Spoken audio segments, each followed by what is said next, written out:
Hello everybody, welcome back to another video.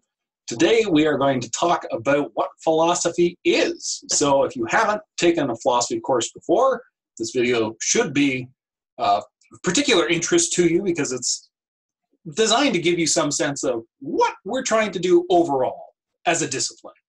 If you have done philosophy before, hopefully there will still be some points of interest here for you, in part because, as I'm going to argue here today, what philosophy is itself is a philosophical question, one that can admit of different answers.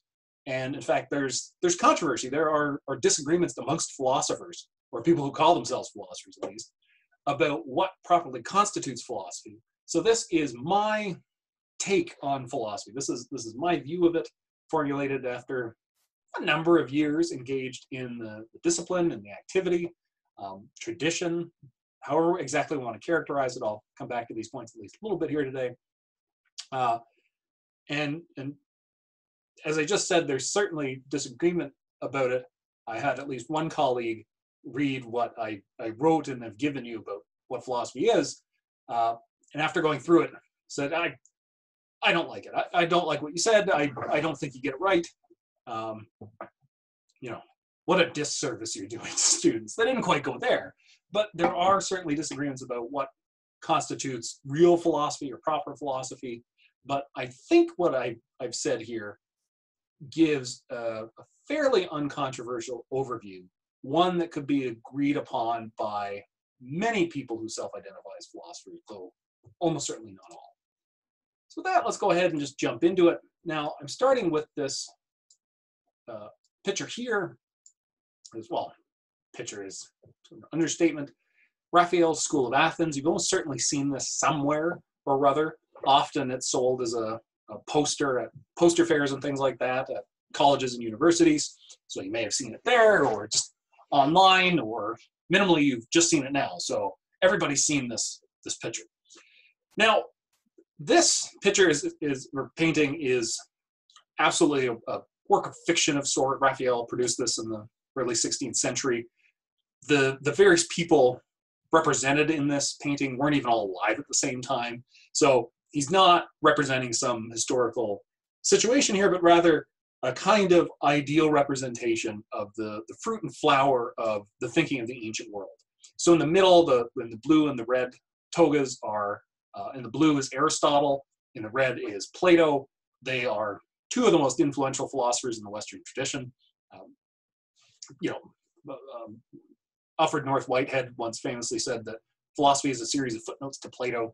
And you can see them sort of discussing with each other and disagreeing. Plato, it's maybe a little hard to see exactly on here, but if you look at a larger version of the image and sort of zoom in and take a look at it, Plato sort of pointing up to the heavens, and Aristotle is bringing his hand down, which really helps encapsulate some of their disagreement. Plato thought that real knowledge and what we should really be interested in is really up there in some sense. It's in the world of ideas, or for him, the world of forms, pure abstract objects and principles. When we're talking about the good and the just and the right, and we're talking about knowledge and truth and important issues like that, really we have to go beyond the world as we see it, the world as we experience, this world of particular things, and get to something higher, something he thought more real than the world around us. And Plato was very much co-opted is a strong word, but was a very strong influence on the development of the Christian tradition in the West. Plato was active a few hundred years before the birth of Christ, and Plato's as well as Aristotle's writings were influential in the intellectual development of Christianity in the West, as well as Islam and Judaism, certainly to some extent as well. Aristotle, on the other hand, rather than thinking we have to somehow get over the world and get away from it to get knowledge, to really understand important ideas like truth and justice and knowledge and so on, he thought instead we need to be focusing here. Empirical investigation, looking at the world around us, is really more important. And any kind of achievement we're going to get in terms of reaching abstract principles, any sort of universal truth we're going to get, we're only going to get from looking at particular cases and then thinking about the ways that they're similar and doing that abstraction ourselves, rather than looking for pre-existing abstract principles and truths waiting for us to discover them. Now, even just the way I was characterizing that leads to all sorts of interesting questions and may even be a little bit confusing, and that's quite all right. Also in this portrait over to the left of Plato in a sort of brown, gray robe, I'm terrible with colors, so I'm sorry, sort of doing this, is Socrates. I'm going to talk a little bit about Socrates and a little bit more about Plato and Aristotle here, just by way of introducing philosophy as a kind of tradition. But we've really got two purposes here today. First time about what philosophy is. So first question, what is philosophy? Second question, what's the value of philosophy? Why study it? If you haven't done it before, if you're not majoring in philosophy or minoring in philosophy, just or taking this course, in addition to, say, just getting a credit, what value, if any, is there in taking a course or more than one course in philosophy, spending a bit of your intellectual life doing some philosophy? What's the point of that? What's the purpose? I'm going to try to give you some reasons today that suggest that there is, in fact, value in studying philosophy, even if you don't plan to go on to be a philosopher, say the way I am, which so even there are different ways to characterize that. What makes somebody a philosopher? One somewhat clean-cut way to make that distinction, they get paid to do it. If that's the distinction, I get paid to do philosophy. But even there, is teaching philosophy, what I'm doing right now, is it the same thing as doing philosophy? Oh, now we're back into philosophical questions. And as I hope to show you today, really part of what I'm going to argue, is that there's no getting away from philosophical questions at all, really, if you're a human being who has any sort of capacity for, I want to use the term higher thinking. That itself sounds very elitist and has certain connotations that I maybe don't want to buy into. I just mean if you have the ability to think at a higher, more sophisticated or abstract level than, say, like a cat or a dog, I don't think they philosophize. But if you can go beyond merely, I'm hungry, that food, I'll eat that food, right? And you can actually stop and think about issues and not just think about what you want to do and then just do it, but stop and actually think about whether you should do certain things or shouldn't do certain things. If you ever stop and ask yourself certain sorts of questions, which is actually a great segue into my next slide here, have you done philosophy? And this is a question I'm asking you to answer in the forums, and I'm expecting a lot of people to, well, maybe not a lot, but quite a few people to say no, just out of experience. A lot of people who take a summer course with me often haven't done any formal philosophy before. They haven't taken a course or anything like that. But odds are you have done some philosophy, depending on what exactly we mean by doing philosophy. If you've ever asked questions of the following sort, now I'm not going to read them all off, I'm just going to sort of stick them up here, and I'm sticking the slides up online so you can take a look at them. And in fact, we're going to be looking at some of these questions in the course that we're doing, particularly, can computers think? We're going to think about that one. What sorts of things should I believe and why? We're going to take a look at that one. Thinking about the value of certain sorts of things and the moral status of particular actions. If you've got any sort of view on what the proper role of government should be and what sorts of limitations there should be on what governments can do. If you think it's wrong for governments to tell its citizens how to dress and what to think and what to say and what they can do at every minute of the day, you've got a philosophical belief of some sort.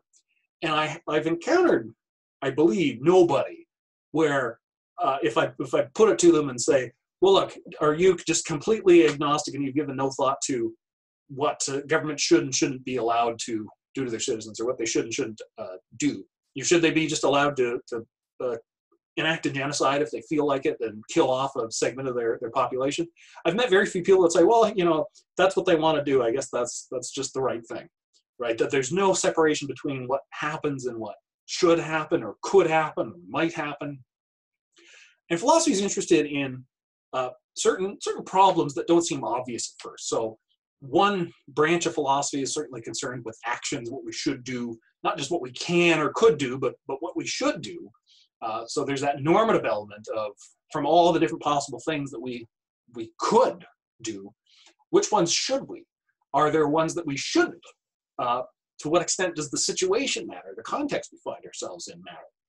Then, of course, there's a whole other branch of philosophy that really is just dealing with the way the world is and what we know about it. So this is another distinction that I want to invoke here in talking about it. So what is philosophy?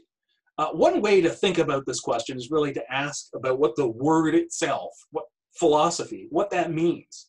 Now, what philosophy is, one popular view, and so this of course, this whole piece, this video explanation, this lecture is really a companion piece to that what is philosophy reading I've given you. So a lot of the content in here is also in the reading, but I'm going to add a few new things here, I believe. So one popular view is that your philosophy is your point of view, right? What's your philosophy? What's Carl's philosophy, right? Right, we could trot out all sorts of different things. In a previous video, I think it was from yesterday, my apologies, things like what day of the week it is are not my strong suit, figuring that out and remembering that kind of thing. And time, I don't know about you, but especially with our recent situation, time has been a little bit more difficult to track for me in a lot of ways. So in one of the previous videos, I said, you know, brutal honesty is just something I value, right? Whatever it is, even if you're just telling me, you know, I think philosophy is pointless and you're wasting your life. Good. At least we're being honest. That's, you know, if we're not doing that, I'm not sure what we're doing. So what's Carl's philosophy? Be brutally honest, no matter what it's about, and be willing to have your, you know, intellectual treasures plundered and have things that you think are safe called into question and become sort of risky for you. So, and we see this a lot. You probably hear the term philosophy a lot from companies and corporations and enterprises, you know, say the university and so on. You know, our philosophy is to, and often it's pretty boilerplate stuff. You know, our philosophy is to not be terrible people, to, you know, treat people well and see people reach their potential and have a great working environment and, you know, respect the planet and make money and all the other good things, right? It's all just good news. Everything's great. Don't worry about it. So in one way, that's correct. Philosophy, in that sense, we're talking about particular peoples or organizations or groups. We're talking about their philosophy. Very much can be their point of view, their ethos, a statement of their important principles, that kind of thing. But philosophy, more broadly, isn't just that. It's not just viewpoints. So of course, it importantly is made up of points of view. Philosophy itself comes from two ancient Greek words. First one is philos, which means love. Second one is sophia, which means wisdom. So quite literally, philosophy is just the love of wisdom. So if we're looking at it just etymologically, you know, based on the history and meaning of words, philos sophia is the love of wisdom. Philosophy, love, wisdom. Now, when we're thinking about wisdom in terms of, you know, what is that? Because that's a word that also gets bandied about, you know, oh, that's a very wise person or a wise move or a wise decision. What does that mean, though? If you pick up a reputable dictionary and look it up, you'll see a couple of main definitions. There often are some other smaller subsidiary ones.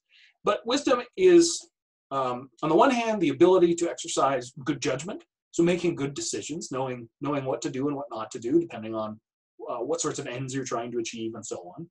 Or wisdom can also be the highest kind of knowledge.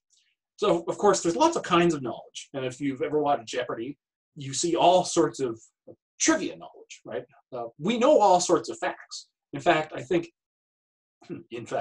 if I asked you to sit down and write out or somehow record every fact you knew, every piece of information that you had going around in your mind, that with no regard for importance, just everything, right? So look, today is Wednesday. I'm fairly certain it's Wednesday. Yeah, it's Wednesday. Right, today is Wednesday. It's July, oh, I'm not even sure, something. Right, and on and on and on. My name is Carl. My last name is Latimer. I currently live at such and such an address. I'm in room X right now. You know, how many books on the shelf could I list to you? Quite a few, not all of them, but a lot of them. Right, like there are so many things. My keys are by the front door. My shoes are in the shoe rack. I have other shoes in the closet. I've got, you know, X many coats. We know lots and lots and lots of things, but not all of the things we know are of equal importance. Knowing what you want to do with your life, being able to distinguish right from wrong, having a good overall sense of our history as humans, the planet we live in, how your actions impact your environment, how your environment impacts you, and how you feel in your actions. There are a lot of pieces of knowledge that are more important than others. And philosophers strive for what they take to be the most important kind of knowledge, which we call wisdom. And along with that, ideally comes the ability to exercise good judgment. Right? You can't make the right decision if you don't know what it is. Right? You can't do the right thing on purpose if you never know what the right thing is in the first place. Our beliefs guide our actions, and philosophers are keenly interested in making sure our beliefs are the best they can be. Now, philosophy has traditionally prized the use of reason. Right? Now, in ancient Greece, so thinking back, again, a few centuries before Christ, so thinking sort of, 6th, really sort of 5th, 4th, 3rd centuries BCE, there was a fairly good intellectual climate. There were interesting things going on in terms of philosophy, which at that point was really sort of what we would now regard as most subjects of study.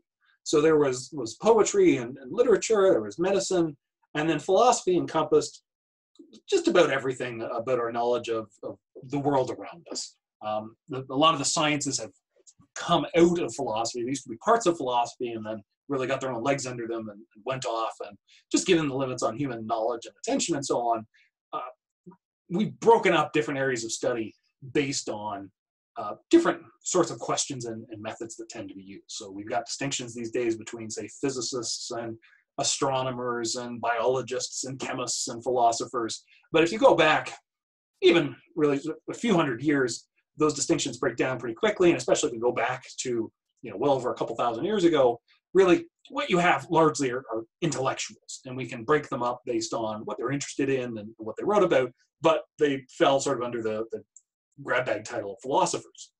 Now, there were these other people, or sort of one group of people who went around, and they were largely called sophists. Now, that word sophist, again, Sophia, wisdom, the sophists were self-labeled wise people, wise men, really, traveling around, and they would teach people for a fee. So rich Athenians and people in Greece and sort of Asia Minor would pay these wise people to tutor their children to become better speakers, to ideally have the best sorts of beliefs, but really the ultimate aim was to make their children more eloquent, more influential, have the ability to manipulate other people and to convince other people that they had all the answers, that they were the best people, that they should be trusted and empowered in various sorts of ways. So the sophists did this, and you can think of the sophists as standing in for something like college or university education, because there weren't colleges or universities back then. There was some basic kind of public schooling that Greek children would have, and then even in that, some things like middle schooling or high schooling, really depending on your family situation and so on. You may or may not have had that. Tutors would be paid and so on to give children instruction, young people instruction. And then really, by the age of, I'll just say sort of 16-ish, 16, thereabouts, that basic schooling would all be done. And then it was really only the more wealthy people who would hire sophists to keep sort of maturing, intellectually maturing those young people into young adulthood. Now, the sophists went around claiming to know all sorts of important things, right? That they had all the answers, that they could teach you all sorts of stuff, teach you about words and language and morality and politics and all, justice, all of it. The fellow named Socrates, who himself did not have a formal education, he was sort of notoriously poor and ugly, would wander around Athens. He was an Athenian citizen. Back then, you didn't have something like Greece as a larger political unit. Athens was its own city-state. And he'd wander around Athens, basically, depending on how you look at it, he was a martyr for truth and dedicated his life to pursuing the truth and figuring out what he should believe to lead the best life he could. Right? That's generally the philosophical version of the story. He's our guy, right? He's our ideal in some sense. Now, the other way to look at it, and the way that presumably quite a few of his Athenian fellow citizens looked at it, is that he was this really annoying guy who wandered around harassing people, not just sort of calling them names and being a jerk like that, but instead he'd go around and find all these people who claimed they knew things. They knew what justice was, and they knew what morality demanded of us, and they knew what was proper and pious and what the gods demanded. They knew what knowledge and truth was, and etc. Any of these big philosophical questions. And Socrates would go and profess his ignorance and say, look, I don't know these things, and you claim to, so obviously you know something I don't, so I want you to teach me. I don't have any money, I'm sorry, but just teach me. He got pretty famous for this because he would get sophists and other influential people to start talking about what they claimed they knew about.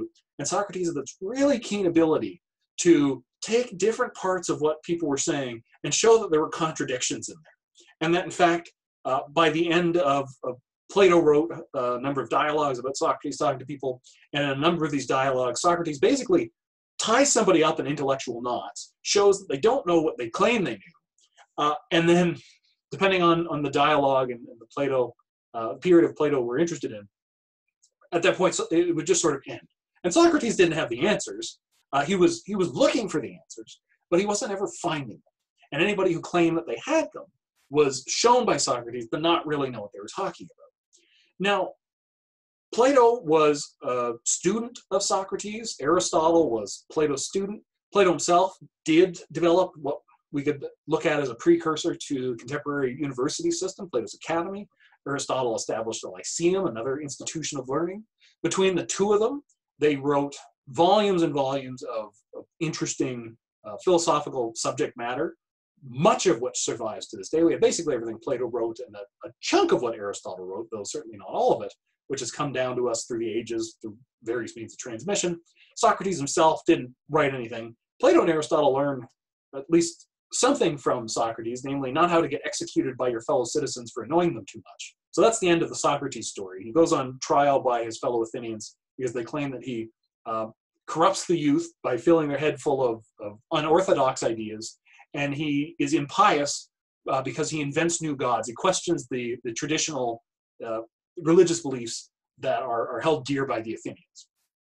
And I think if anything characterizes quite a bit, though perhaps not all, of contemporary philosophical activity, it's that same spirit of questioning and not being willing to be satisfied with boilerplate answers, not just willing to take the sort of things that people often say, when a big and interesting question comes up.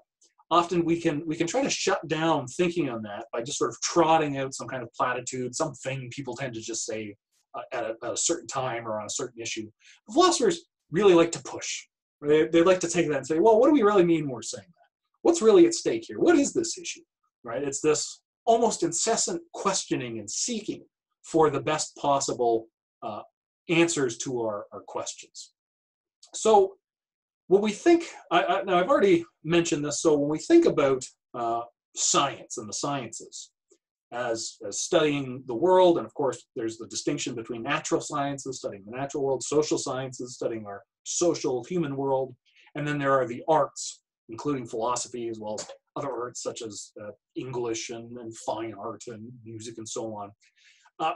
That way of carving things up is a relatively modern invention. The term science itself scientist is really a 19th century invention. It's only a couple of hundred years old. And really the division we have between different subjects is really a result of the creation of the modern university system in basically the 19th century. Before that, the sciences and the arts were a little bit more closely woven together. And philosophy has really been this breeding ground for ideas, for new thoughts, new approaches to issues. So one way to think about philosophy today, or really two ways. One way to think about it is as a tradition, stretching from Socrates, and there were some philosophers before Socrates, but he's in a lot of ways one of the first really, really big major ones. We can look at that tradition starting from Socrates, passing through Plato and Aristotle, and many, many other people over the course of millennia, with intellectual transmission going on throughout the Western world. So Greece, North Africa, the Middle East, into Europe, across into North America. There are other traditions as well. There's Indian philosophy, there's Aboriginal philosophy, the peoples of the North America as well as other places. There's African philosophy, there's Chinese philosophy, strands of Japanese philosophy. So there are philosophical traditions all over the world. So we can think about what philosophy is in one way as a set of traditions which themselves have come together and communicated with each other. But to be quite honest, the exchange between different philosophical traditions like that has been less than I think perhaps many of us would desire by contemporary standards. But it's an ongoing project, having those various traditions come together and talk to each other and really learn about each other. Now that said, because philosophy stretches back so far, even trying to get an excellent handle on what's going on within a given tradition itself is pretty difficult. I study and really practice within that Western tradition, starting with the Greeks and passing through Europeans and coming to North America through European settlers and so on. And it's taken many years for me to get a good handle on just what all's going on within that tradition. And even at that, trying to know all of the details of what's going on within even one of the traditions seems almost hopeless because there's just so much information and there's only so much time. So philosophy itself is this very large enterprise. We can look at philosophy as a tradition, or really set of traditions. We can also look at philosophy as a discipline. So looking within, say, the university environment, as I've already noted, we can look at, say, physics and biology and different departments, different units. And then you've got philosophy as its own department. At many institutions, in some places, it's put into a department with other arts generally, perhaps history or political science or English or sociology, or there's, well, even there, sociology is really social science. So that would be an unusual pairing. But we can look at philosophy as a particular kind of discipline. And if we look at it that way, then we can look at philosophy as something that is characterized by a certain set of questions or problems or topics that they're interested in, as well as a particular kind of method for dealing with them. So thinking in terms of philosophy and its goals, what is it trying to do and how is it defined itself? One way to look at it is as the pursuit of truth. And this, I believe, really stretches back to Socrates and even before. I think a very good way to characterize what makes someone a philosopher and what makes intellectual activity philosophy is that philosophers seek the truth about controversial issues. They try to clarify their subject matter, so they ask good questions. They define their terms. They try to get very clear on what it is they are talking about, they aren't talking about, what they mean when they say certain things. And they draw distinctions between closely related matters. Often when we're trying to have an intelligent discussion in life, I'm just going to put it that way, in life, outside of the university classroom or lecture hall, or even sustained engaged debate between two or more people really committed to some subject. We're talking about the world at large and big important issues. It's very easy to run things together. And before we've really fully talked about one subject, all of a sudden we're off onto some other subject. We're not really, somebody says something, we're not exactly sure what they mean. We conflate or run together closely related issues, right? It's very easy for that to do us. To really try to get clear, to really know what we mean, really know what other people mean, to really figure out what the evidence is on some possible subject or potential question or issue, itself is time consuming. It takes a lot of energy. Trying to figure out what's going on in the world around us and our place in it is not easy. It's very difficult. Philosophers have spent just about countless lifetimes amongst the various practitioners in it, trying to figure out what the world is like and what our place is in it, and trying to answer many difficult questions. There are many things that I don't claim to fully know about. One claim I'm willing to stand beside is that anybody who comes along and claims to have easy answers to all of life's big problems is completely full of it.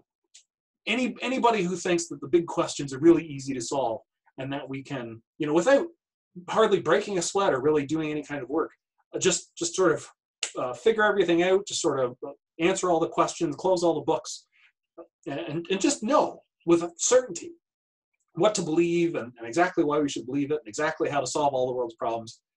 Anybody like that really has no idea what they're talking about. The more you get to know, the more you realize how little you know. The more you really spend trying to figure things out, the more you realize how hard it is to figure them out well. So I think it's only people who've never really put in the time or energy to really try to figure out something or other who can sit back with that kind of smug confidence and just say, oh, it's all very easy. And here are all the answers. And by the way, they're all very easy answers to figure out too. So philosophers try to do a lot of intellectual work, getting clear, trying to figure out how things fit together, what it is we're talking about, and where we can draw distinctions between things, and then keeping those in mind. Lastly, philosophers are typically interested in abstract or general truths, that is, truths of a high level of generality that can apply to many particular cases. I've provided a diagram, a perhaps not particularly interesting diagram. I hope it's a little informative. I'm going to give you one warning right now. I am very much a text person. I don't excel at visual explanations. Now, I do engage in art from time to time. In fact, I produced that painting up there, and there's a few other bits of art around my house that I've done. But I understand things in words and in sentences, not so much in images. And so one warning I'll give you in this course is that there's going to be a lot of text. It's going to be a lot of speaking and written text material. I will try to provide some visual diagrams and explanations where I can, but often it doesn't occur to me how I can usefully explain something in an image rather than in words. And I have a little bit of a fear of sowing more confusion than clarity by trying to resort to images quite a bit of the time. So if you are very much a visual learner in that sense, you really like to see things mapped out and diagrammed, my apologies first and foremost. I'll tell you up front that the diagrams and images will be relatively scarce in this course. And if there are things that you are trying to wrap your head around and you think you can diagram them in an interesting way, but you're not sure if that's right, I'd be more than happy to talk, say, during my office hours, or if you send me an email or something and say, somehow include it and say, here's how I put this together as an image. Does that make sense? Does that work? Because often if I see it, I can sort of say, oh yeah, that's interesting. I think I see how that works. But I'm not creative. I don't have the ability to go about and do that on my own quite a lot of the time. So fair warning, feel free to come and talk to me about it though. I'm quite happy, especially if you can give me some sort of diagram that demonstrates something very well in an image. If I can then incorporate that into what I'm doing, that's even better. Now, this last point. So philosophers are interested in the truth of controversial issues, and we try to do this through a lot of clarification, definition, drawing distinctions. And philosophers are generally interested in abstract or general truths. So we're not interested just in the particular cases, right? And so this is what the diagram is supposed to be getting at. You can have various particular cases of something, and then there's the general overall issue that connects to all of them. And so I've got lines going between the general and the particular because, of course, we can think about them moving in both directions, right? We can go from the particular up to the general, from the general down to the particular. And this was part of that debate between Plato and Aristotle. And then, of course, we can try to work between the particular cases as well, but that's a little less easy, right? Because between any two particular cases, we can see where there are certain similarities and certain sorts of differences. It's when we get up to those more general issues trying to arrive at general principles that we can use or invoke and apply to particular cases. That's generally, generally, philosophers are interested in the general level. That sounds bad. Typically, there we go, a nice synonym. Typically, philosophers are interested in that general, not exclusively, but often. So thinking about our course here, when we're thinking in the particular, we've got films that we're dealing with, right? Many films, many particular instances, particular scenes, particular characters, particular stories, and we'll have certain general topics. So for instance, our first topic, is the world the way it appears to us. Well, that general issue gets developed in particular ways differently in The Matrix than in Inception.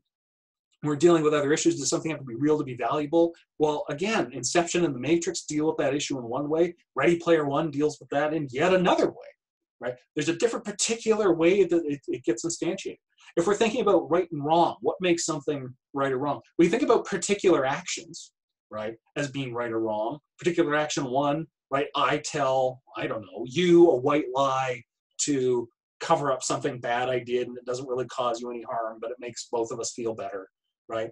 Particular action two, you tell a little white lie to somebody else, I don't know, your romantic partner or something, for similar sorts of reasons. But of course, it's a little different. Your relationship with your romantic partner, if you have one, is different from your relationship to me, right? Particular issue three, I don't know, a judge tells a white lie in court for whatever, right, just to sort of cover up their own tracks somehow, but that actually causes some kind of harm, right? We can think about all the different particular issues, but then there's some kind of underlying issue here. When is it right, or when is it allowed to tell, a little white lie? Under what sorts of conditions, right? Different sorts of answers. Never, right? Always. As long as it doesn't cause serious harm, as long as it doesn't cause any harm, as long as it doesn't mislead, well, okay, as long as it doesn't mislead anybody, but if it's a lie, of course, it has to mislead somebody. Otherwise, it's not a successful lie at all. So, right, we can move in those sorts of generalities. And even from there, if we think about that lying case, so we can think about all the particular instances where people tell lies and wonder in each particular instance whether or not they're doing something right or wrong.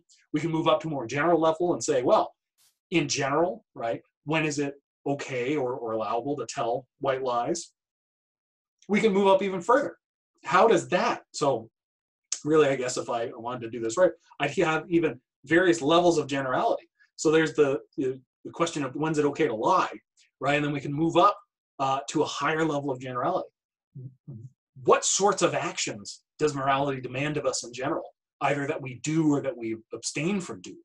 Right? When you think in those much more broad terms, are there any underlying principles that determine what sorts of actions are allowed or not allowed when we're thinking in moral terms? Right? So there are these various levels of generality, and we go from really the lowest level, which is concrete particular cases. And in the film, that's really, or in the course, that's really going to be particular scenes happening in the film, right? Particular characters, particular situations, saying particular things, doing particular things, thinking particular things, right? And then we can move up to those higher levels of generality, thinking about the topics and the subject matter that we're looking at in those more general or abstract terms. And that's really where philosophers are interested in. And so something to keep in mind for this whole course is that we're interested in this relationship between the particular and the general. And if you take a look at the essay questions, you'll see that those questions are virtually always trying to establish some kind of relationship between the particular and the general. And you'll see that the films in many ways are the particulars, the readings we're looking at are in many ways the more general situation.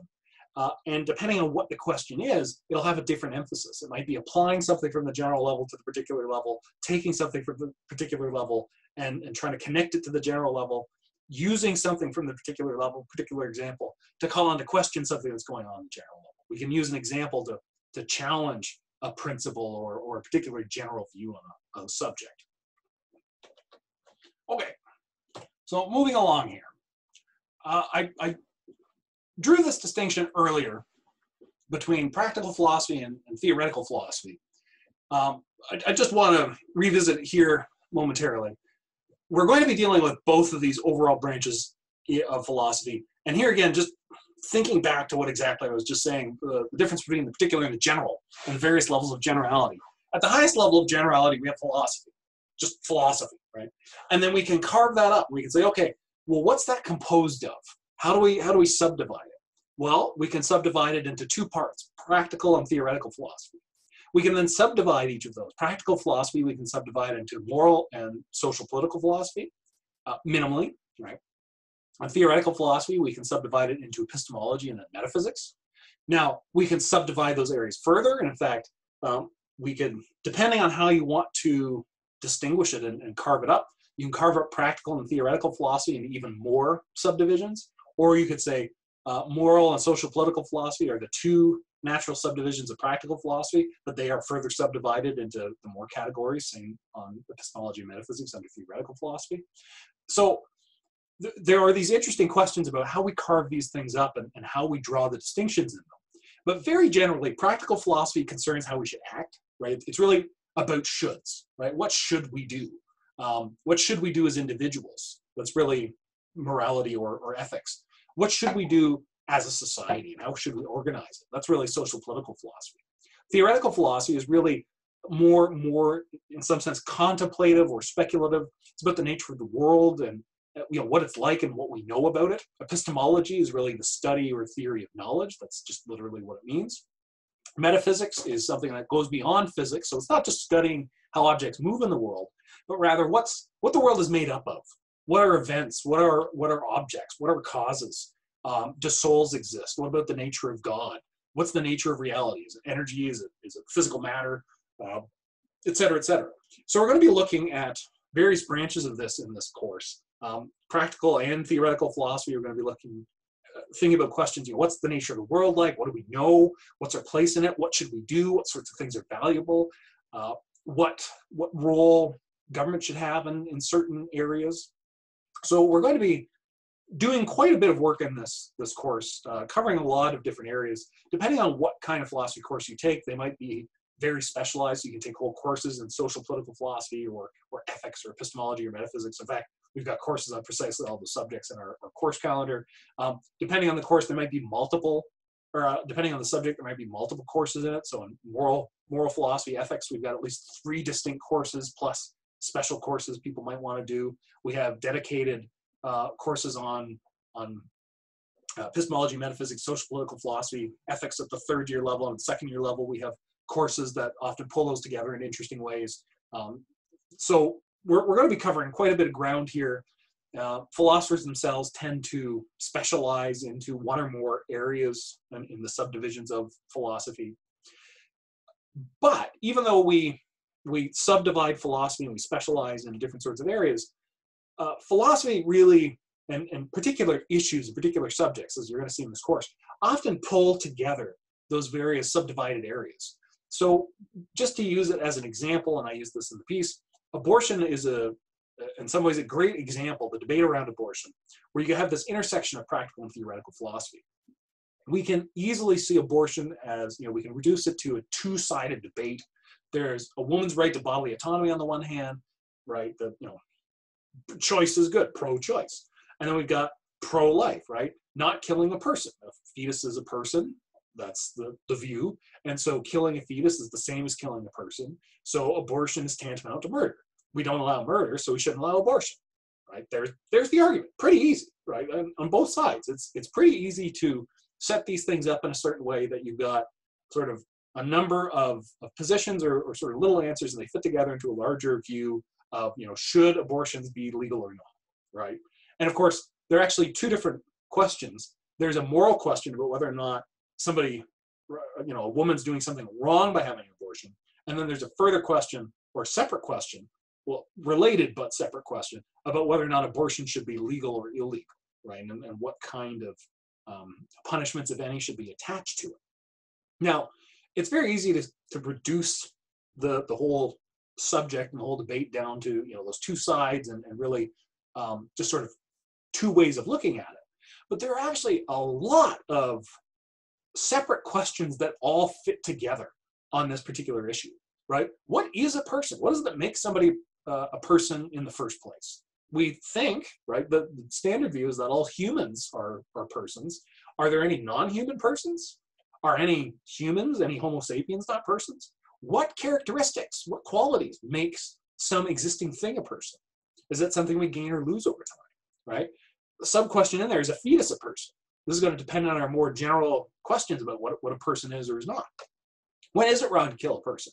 Most people think that killing somebody unintentionally in self-defense, if they're already trying to kill you, itself is okay, right? That's not morally problematic. That's not everybody, right? But there are some real questions here about when exactly it is wrong to kill a person.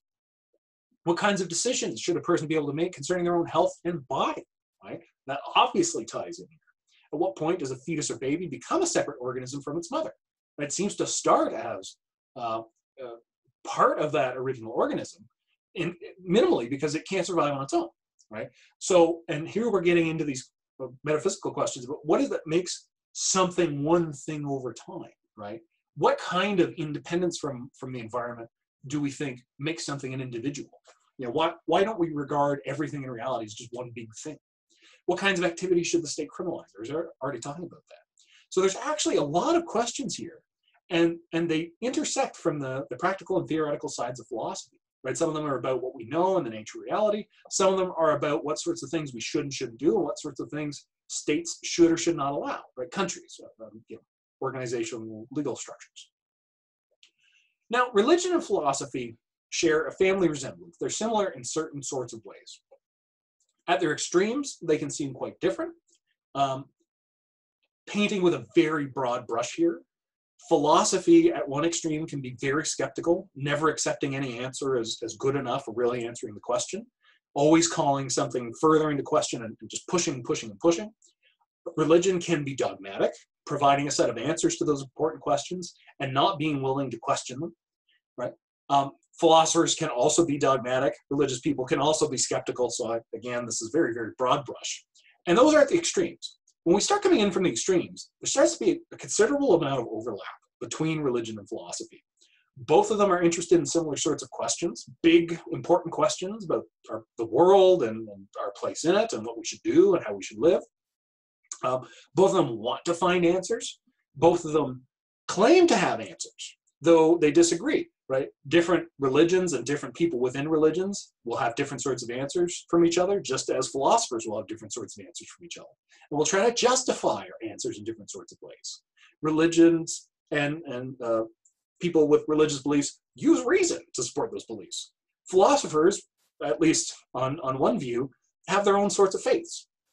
So there is, and just historically, there is a lot of overlap between religion and philosophy, both in the Western tradition as well as in other traditions as well, in part because religion and philosophy are interested in some of these same answers. So again, that question of how do we categorize, how do we distinguish religion from philosophy comes up and is quite interesting. So I should have popped up the second point before already, but my apologies. So religion and philosophy can be sort of similar. And so as we're going through the course, you might, depending on your own background, see some of what we're doing and say, oh, that's sort of interesting. And, you know, I've dealt with some of these questions or some of these issues from a religious perspective before.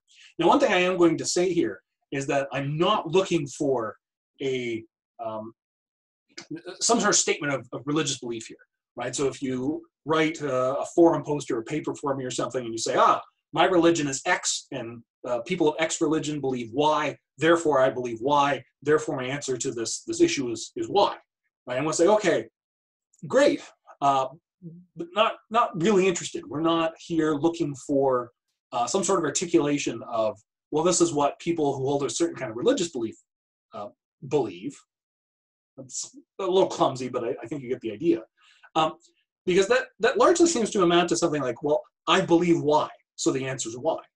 But that is never going to cut it in philosophy, precisely because we're interested in the use of reason, and critical questioning, and really trying to see what the best evidence is that supports our beliefs. And so this is where, you know, it's quite fine. There's no particular viewpoint or set of answers that I'm going to try to force down your throat in this course, right? Whether you're religious or not religious, whether you hold one view or another view on any of the topics we're looking at, none of that really in and of itself matters. What does matter when we're doing philosophy is providing good arguments in favor of our views, that is, providing good reasons in support of the positions we take up on controversial issues. Because the issues we're dealing with are controversial, no answer to the questions we have or no one view on the topic is obviously right. So just stating that you have a particular view on the topic is really insufficient, because we're trying to go beyond that in exchanging reasons with each other. Why would somebody believe what you do? Why should somebody believe what you do on a topic? Ultimately, that's what you're striving to achieve. Giving somebody else who doesn't necessarily already agree with you good reason to hold the beliefs you do.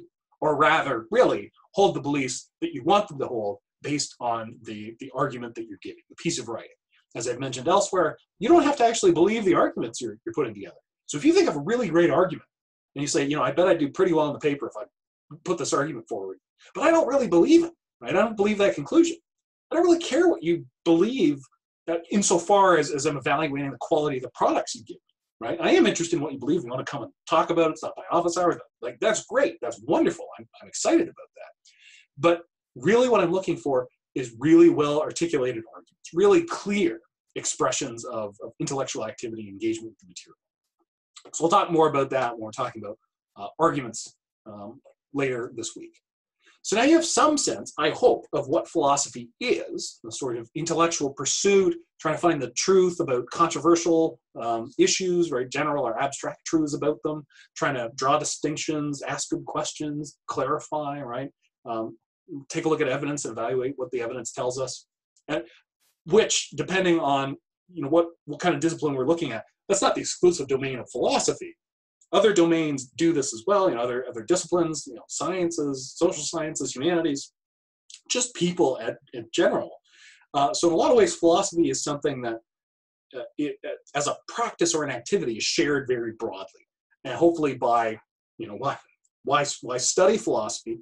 Well, as I'm going to here argue, the value of philosophy doesn't just lie in doing it for its own sake, but because it helps develop a certain set of skills that really are applicable in a very wide array of situations. So one answer, when you have this kind of question, why study philosophy or history or really any kind of academic pursuit, right? One answer, it's intrinsically good to have a deep understanding of the world around us, right? Knowledge is valuable for its own sake. Knowledge for the sake of knowledge.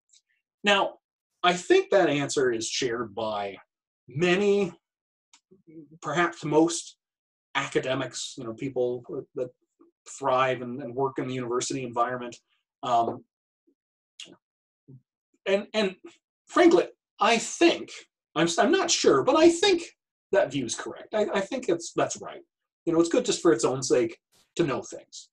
But of course, if you're asking, why study philosophy or why gain knowledge of something, you're probably not persuaded by that answer, because anybody persuaded by that answer is unlikely to ask that question in the first place. Look, when I have a headache, I do something, I pop a painkiller or something to get rid of it. And I don't sit around saying, oh boy, what's the point of trying to not be in pain, right? What's the point of trying to get rid of the headache at all? I just do it, right? If I don't know, see that I'm about to hit my thumb with a hammer, I don't sort of, stop and really think, well, why shouldn't I, right? I just try to avoid it, right? I just don't want to get hit. Why? Because I automatically think it's not very good to hit my thumb with a hammer. That's just intrinsically bad. That's a thing bad in itself. Unless I have really, really good reason to do it, I don't know why I would. I'm not going to do it, right? So what instrumental reasons? That is, and this is a distinction we're going to talk a little bit more about in the course, right? Things that are intrinsically good or intrinsically valuable, or just valuable or good for their own sake, not because of anything else they get us. When something is instrumentally valuable or instrumentally good, it's good because it gets us something else that we really want, something intrinsically valuable.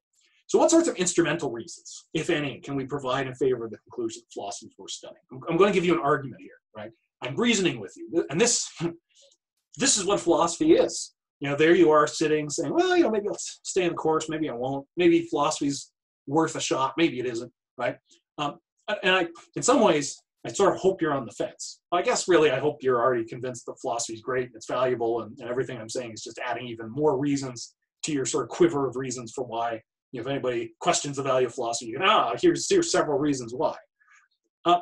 But for especially for the sake of the course, for any topic that we're looking at when I'm reading your work and thinking about it, really who I want you to be addressing is somebody on the fence, somebody who's not quite sure. They could go one way or the other. They don't know. So think about the value of philosophy. Here, I'm really trying to give an argument for people on the fence. If you're sitting there going, I don't know, Carl, maybe it's okay, maybe it's not, maybe I'll do it, maybe I won't, right? You are my target audience. You're who I want to talk to right now. If you're already convinced, you say philosophy is great, wonderful. Welcome to the club. I'm just preaching to a choir, I guess. You're sitting there going, I don't care what you say. There's no way you can convince me this thing is worth doing. It just, I want the credit, so I'll do it. This is stupid. It's not worth it. Outside of the office I had while I was doing my PhD, there was a sort of, not a whiteboard, but a corkboard. And somebody somehow etched in there graffiti. This was a room with a lot of philosophy, like graduate students, locked in a basement somewhere. And they etched in there, and I still remember this, and this is from some years ago, so obviously it made an impression because I saw it day after day for years. Philosophy is a joke, right? And I thought to myself when I saw it, I sort of chuckled. And then I, immediately started to philosophize about it, right? Well, got a little bit angry. But then also it's like, well, what do you mean? What is a joke? What isn't a joke? How can a discipline be a joke by itself? Does a joke have to be funny, right? What does this mean exactly? And my guess is somebody willing to go out of their way and create graffiti, just insulting something, let's say like philosophy, is probably not going to be convinced by any set of reasons I give them. Optimistically, everybody is open-minded and willing to consider reasons and change their beliefs if it turns out there's really good reason to do so. But I don't think that's always the case. So if you're just sitting there, no, philosophy's stupid, right? If you're the person who etched, philosophy's a joke, right? I can give you the reasons, but I can't force you to change your mind. And so odds are, the argument's not going to do it, right? The good reasons aren't necessarily going to affect everybody in the same sort of way, even assuming they're good reasons, which itself is an interesting question. Who gets to decide what reasons are good? For the sake of the course and just sort of logistically, I get to decide, but I'll tell you right now, I'm pretty open-minded, and I'm going to do my best to take that position of somebody who's on the fence about the issue. They could really go one way or the other if they've got a nice, clear case why they should believe one thing rather than an alternative. So what sorts of reasons do we have? Well, and I've made myself too large in the corner here. I got to shrink myself down. Oh, here we go. Philosophers help. If you study philosophy and you commit yourself to it, right? You take it seriously. You actually put forth a good effort. You really try. It'll help hone a set of skills. Well-trained philosophers, so not all philosophers, but well-trained philosophers are excellent reasoners and clear thinkers. Excellent communicators, both verbally and in writing. I hope throughout this course you come to regard me as an excellent communicator. I hope to earn that judgment or belief from you, not just sort of ram down your throat and tell you that's what I am. If you decide I am a clear thinker, a good reasoner, a good communicator, that's because I've practiced. That's because I've trained. I wasn't just sort of born a natural philosopher and, just sort of growing up, I was just automatically articulate and could sit and talk for an hour, hopefully in a sensible sort of format. These are all skills that I developed over time. Right? Well-trained philosophers are capable of engaging with complex subject matter, learning independently. Right? That itself is very valuable. And if you just take a look at those skills, and then ask yourself what sorts of skills employers need. If you're looking at education instrumentally, right, it's a means to an end. I want to get a good job. I want to be a valuable worker, right? What do you think, particularly in the 21st century, as things get more and more complicated and things change more and more quickly all the time, it is certainly valuable to have people trained to do specific things.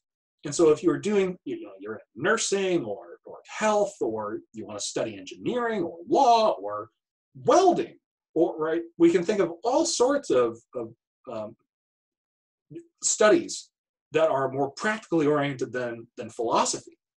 Those things are valuable. I'm not going to sit here and say, oh, no, philosophy is the best thing ever, and we should all just sit around and contemplate all day. No, society takes all sorts of people doing all sorts of different and interesting things to function the way it does. Right? So there is value in learning how to do some particular thing, right? Some particular, developing certain skills and being able to solve certain sorts of problems and do certain sorts of things. Those things are valuable. But it's also valuable to develop a set of skills that themselves don't necessarily have this one-to-one output function, right? It's not, well, okay, you got a, say you did a philosophy degree. Well, so what kind of job does that qualify you for? There's a very narrow view of what skills we have and what skills we can develop and how they can be used, right? The market for philosophers is very small, and I can tell you that from experience. I'm very lucky to be here with you, actually being employed doing philosophy. I'm living the dream in many ways. But even if I weren't doing this, it's not like I would have just wasted my time hopefully becoming a better reasoner and a better communicator, because there is just no way that educational facilities, right, things like colleges and universities, can train all of their students to be exactly what every employer needs everybody to be. Because every workplace, every employer does something different. They're positioned differently. They have different assets. They have different people. They have different markets or different products to some extent. And what intelligent, efficient, right, productive workers in the 21st century need to be able to do is adapt. They need to be able to learn. They need to be able to clearly communicate, right, and not make mistakes and have problems going off from miscommunication. They need to be able to think about things, reason through complicated problems, right, figure out what the best solutions to complex problems are and communicate those clearly to other people, to learn on their own, right? Part of what it is to be a worker in a knowledge economy is to be able to learn new things, not just have people serve things up for you and tell you exactly what to do, but to look to you to be the one to say, hey, I figured this out after looking through this complex documentation or thinking about all of these complex issues. And here's what we need to do. Here's really the best path forward. Now, on top of that, just thinking about the sorts of skills that studying philosophy helps develop, which if you look at things like, I'm forgetting the term off the top of my head, things like chambers of commerce and so on, often when they publish and advertise, what sorts of skills do employers want for the 21st century workforce? There's sorts of skills that philosophy and the humanities more generally helps develop, which again is not to say everybody study humanities and if you're doing anything else and training for a particular kind of employment, you're making a mistake. Not at all, right?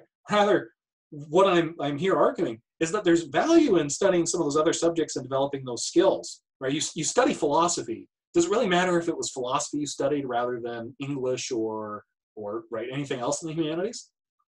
Maybe not, right? But like we could have an argument about that. We could sit around and argue. But a byproduct of that kind of study is really working on some of these skills that are broadly applicable. That in conjunction with learning something more specific, having a particular skill set that sets you up for a particular sort of job, I think that is likely, and you can't take my word for it. If there's, I'll probably say this a million times in the course, if there's one thing I want you to learn, right, it's that you shouldn't just take somebody's word for something, right? Even somebody in a position of authority, in a position of power like I am here, right? Take everything I'm telling you as something to think about, something to take under advisement, use your own good judgment about, right? Don't just trust. Don't just trust anybody. Right? Okay, that sounds kind of conspiratorial, right? Always be on your guard because they're always trying to get you. I don't quite mean that either. You think for yourself, right? Think for yourself. That's really what I want to see you do, and that's where I want to see you go. So, and now I'm getting myself all in knots. I think the people best positioned for the 21st century economy are people who both have particular training and particular skills that make them very suitable for sort of particular careers and positions and dealing with particular sorts of issues, but who also have all these other sorts of skills that philosophy and other disciplines can help polish and develop, which help you in a much more general way, right? It's great to be able to do math. It's even better to be able to do math and explain to other people what's going on in the math and why that's important, figure out where certain mathematical applications are needed and what they're going to do and how they're going to work. It's great to be an engineer or a lawyer or a programmer or a nurse or a doctor or fill in whatever you want. It's even better to be that and have that specialized knowledge and have those more general skills and be a good communicator, a great reasoner, be able to learn for yourself, not just when other people are going out of their way to try to show you something or teach you something. So coming around to what I've popped up here on the screen for a moment. One other way to try to gauge or evaluate the performance of people who've been trained in philosophy, people who've done well in their training in philosophy, is by looking at standardized tests. Now, of course, there are all kinds of problems with standardized tests. And so here again, you've got to take the reasons here, the evidence I'm giving you, with something of a grain of salt. But at the same time, if we're trying to look to the evidence, as problematic as scores on standardized tests may be, they constitute a kind of evidence for something, right? Which is not to say we shouldn't question them and raise hard questions and think about what we're doing with standardized tests and the weight we're putting on those sorts of scores and everything.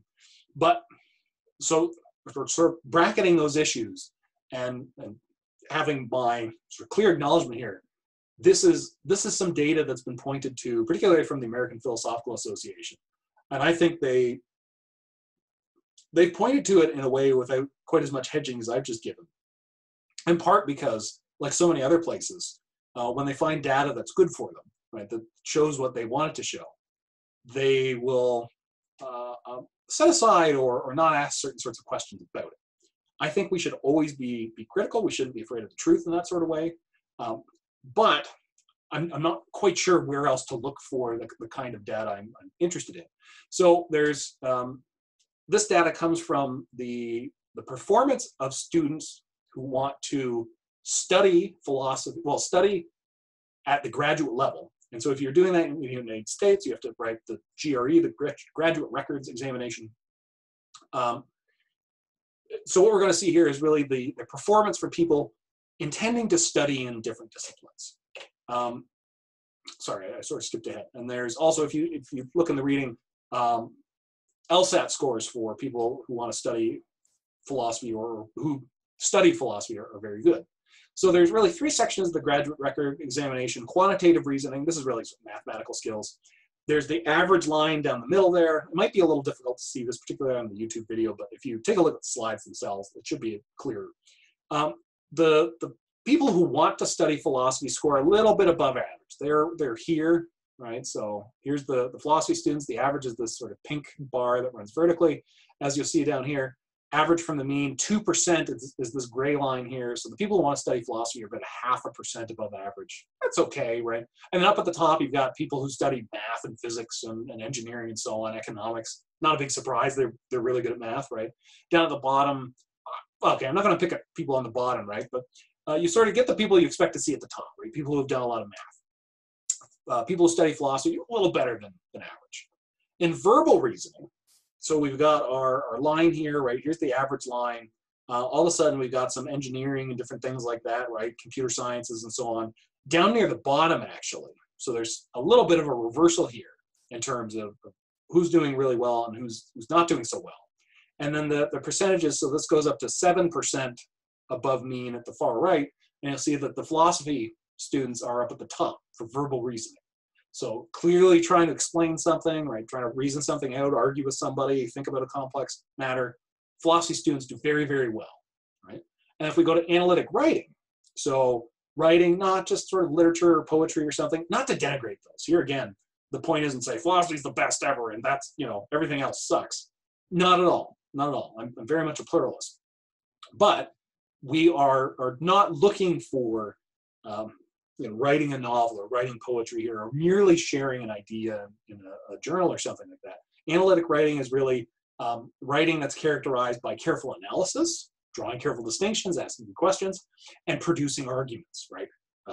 Showing what reasons support what sorts of conclusions, thinking about objections and problems and why people might not want to agree with something. So here we've got the average down the middle again, and here again, you can look through the other sorts of people and who scores how well. This time, the percentage variation for mean is actually the largest. So way at the far right, this is 30% above average, 25% is on this bar here. And here again, you see the philosophy students are at the top, far out and ahead of the average. So they were almost 20, sort of spitballing here, 24% above the mean when it comes to their abilities in analytic writing. so the clarity and rational force of what they're able to produce in writing. So why is philosophy valuable? Why might you want to study it if you don't think it's something worth just doing by itself?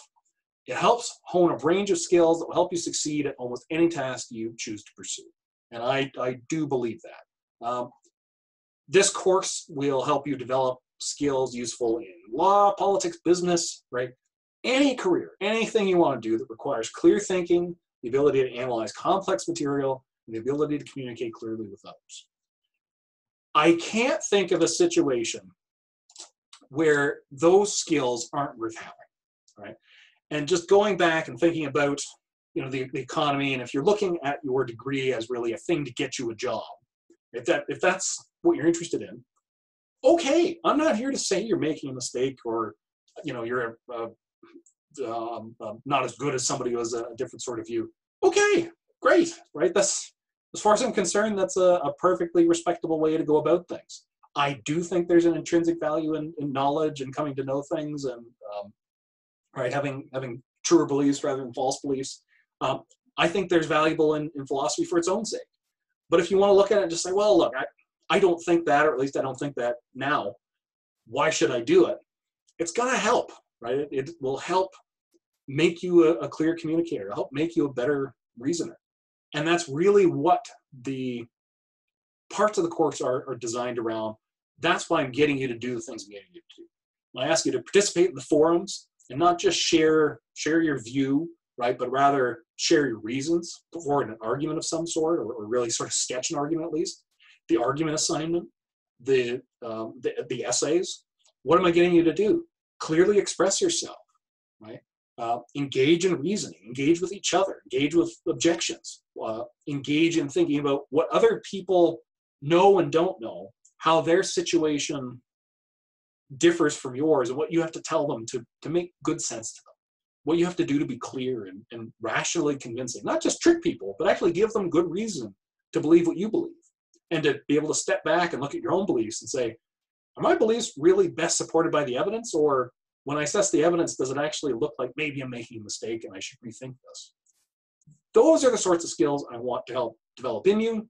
That's really the aim in this course. We're going to do it through film and look at what I think are some very interesting topics and some very interesting films as well, which frankly, I hope adds to the fun, right? I hope it's an enjoyable course, that the films and the readings and the discussions and just thinking about it, I hope you like it. I hope it's pleasurable. Right? I think philosophy is valuable in part because it's pleasurable, at least to me. If it weren't, would I still find it valuable? Now that's a very good philosophical question. Do I only think philosophy is valuable because it's something that I find pleasurable in an intellectual fashion? Right? And if it was just this grind and this difficult, terrible thing, would I not like it? I don't know. That is a good question. In fact, sometimes I see, other academics and philosophers. Some people I know. They have a faculty profile picture or something on the internet, and it's the tortured thinker look. Right? You probably know. Right? Oh, I've got these deep thoughts, and they hurt me a lot. Now, I'll be honest. There are things I know about the world, and the more I think about it, the more I come to know about certain aspects of it. It does pain me, right? When I was a little kid and I didn't know about genocides, I was probably happier than now when I know about genocides and see that they continue to happen, at least here and there. So, knowledge can be painful. I think that's true. But as I've said in a previous video, I also think education, development, intellectual development, and fun can come together. Those things aren't mutually incompatible. So I very much look forward to going through the course material with you. You should have a better sense of what philosophy is, or at least what I think philosophy is and why it's valuable at this point now. This overall sketch of things, I think, should help give you a context for what I'm going to be talking about on Thursday this week, talking about the introduction to arguments, and as well as the use of language. And that should give you some sense as well when we're talking about the papers and the forums and the argument assignment. Ultimately, what are we trying to go for? Well, you are trying to convince me, and I'm standing in for a kind of idealized, unbiased thinker, just kind of on the fence about whatever the issue in question is. You are trying to put together a good argument, provide a good set of reasons in favor of some kind of position on a controversial view. You're trying to convince me that some kind of abstract or general claim or set of claims is true. You're trying to show me how the general and the particular intersect in certain sorts of ways, how some particular scene or something going on in the film connects up with some more general truth or principle or something like that. We're trying to investigate the topics, right? Does something have to be real to be valuable? What sorts of actions are morally right or wrong, and so on, in what sorts of contexts? We're trying to figure those things out, and we're using the films as a kind of entry point and a way to think about them. And that's very useful. They give us concrete examples to start our thinking with, perhaps to end our thinking with, because that relationship between the general and the particular is not unidirectional. You don't go just one way or the other, but rather it's moving between those levels that really helps us advance our thinking, see how old insights might apply to new situations, or how new situations might challenge what seem to be fairly safe beliefs at a higher level of generality. Okay, I better stop this here for today because I still need to save some time this week in talking about the introduction argumentation. I wish you all a wonderful day or wonderful evening or morning or whatever time you happen to watch this. It is, and I'll be back tomorrow with a discussion about the use of language and an introduction to philosophical argumentation. Until then, bye for now.